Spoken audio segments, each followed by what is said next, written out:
Hi friends, welcome back to my channel. ఈరోజు ఈ వీడియోలో తెలంగాణ స్టైల్ పప్పుచారు ఈజీగా ఎలా ప్రిపేర్ చేసుకోవాలో మనము తెలుసుకుందాము. ఈ పప్పుచారు చాలా టేస్టీగా ఉంటుంది. మీరు కూడా ఒకసారి ట్రై చేయండి. ఈ పప్పుచారు ఎలా తయారు చేసుకోవాలో ఇప్పుడు ఈ వీడియోలో తెలుసుకుందాం. దానికోసం ముందుగా 1 కప్పు కందిపప్పుని తీసుకొని 2 సార్లు వాష్ చేసుకొని ప్రెషర్ కుక్కర్లో వేసుకోవాలి. 1 కప్పు కందిపప్పుకు 2 గ్లాసుల వాటర్ వేసుకొని లిడ్ క్లోజ్ చేసేసుకొని 3 విజిల్స్ వచ్చేంత వరకు బాయిల్ చేసుకోవాలి.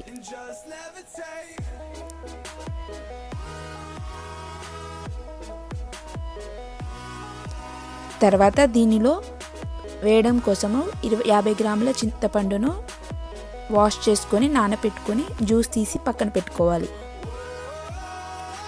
3 విజిల్స్ తర్వాత మనకు పప్పు బాగా ఉడుకుతుంది. దీనిని గరిటెతో కానీ స్మాషర్తో కానీ మెత్తగా మెదుపుకోవాలి. ఇలా మెదుపుకున్న తర్వాత దీనిలో 1/2 టేబుల్ స్పూన్ పసుపు యాడ్ చేసుకోవాలి. పసుపు యాడ్ చేసుకొని బాగా కలుపుకున్న తర్వాత దీనిలో మనకు కావలసిన మసాలాలు వేసుకోవాలి. దీనిలో కారం పొడి 3 టేబుల్ స్పూన్లు, మీరు మీ స్పైసీకి తగ్గట్టుగా మీరు యాడ్ చేసుకోండి. తర్వాత దీనిలో రుచికి సరిపడినంత సాల్ట్,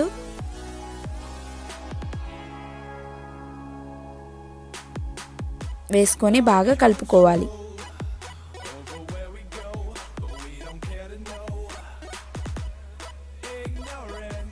తర్వాత దీనిలో మనము ముందుగా ప్రిపేర్ చేసి పెట్టుకున్న చింతపండు జ్యూస్ కూడా వేసుకొని కలుపుకోవాలి. మీకు ఎంత పులుపు కావాలి అంటే అంత జ్యూస్ వేసుకొని కలుపుకోండి. తర్వాత బాగా కలుపుకొని స్టవ్ మీద పెట్టుకొని మరిగించుకోవాలి. మీకు పప్పు గనక బాగా తిక్కుగా అనిపిస్తే కావలసినన్ని వాటర్ వేసుకొని మరి స్టవ్ మీద పెట్టుకొని 10 నిమిషాల వరకు మరిగించుకోవాలి.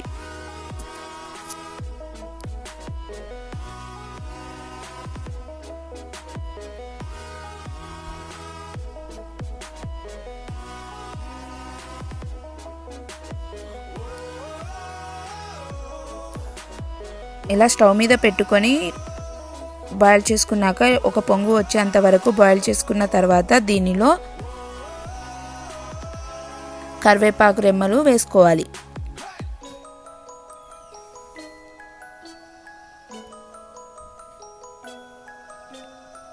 తర్వాత సన్నగా కట్ చేసి పెట్టుకున్న ఆనియన్ ముక్కలు కూడా వేసుకొని మరిగించుకోవాలి.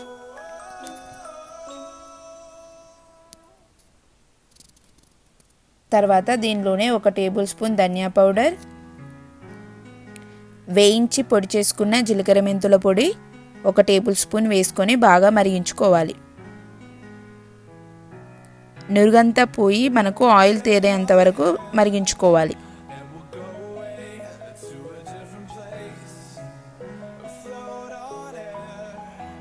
చూసారు కదా, మనకు నురుగంతా వెళ్ళి ఆయిల్ పైకి రావడం స్టార్ట్ అయింది.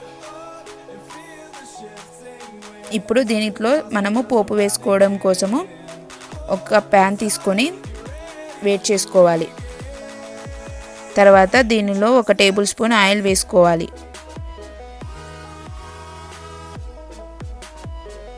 ఆయిల్ వేడెక్కిన తర్వాత చిల్లీ సీడ్స్ వేసుకోవాలి 1 టేబుల్ స్పూన్. దీనిలోనే 1 టేబుల్ స్పూన్ జీలకర్ర, 1 టేబుల్ స్పూన్ ఆవాలు,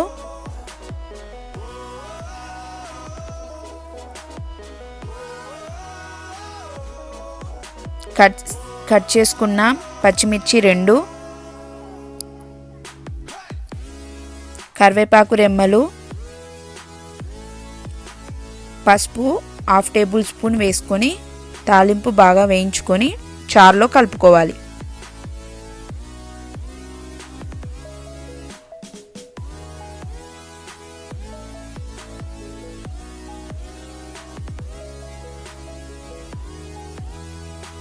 తర్వాత దీనిలో చాప్ చేసి పెట్టుకున్న కొత్తిమీరను కూడా యాడ్ చేసుకొని ఒక పొంగు వచ్చేంత వరకు బాయిల్ చేసుకోవాలి.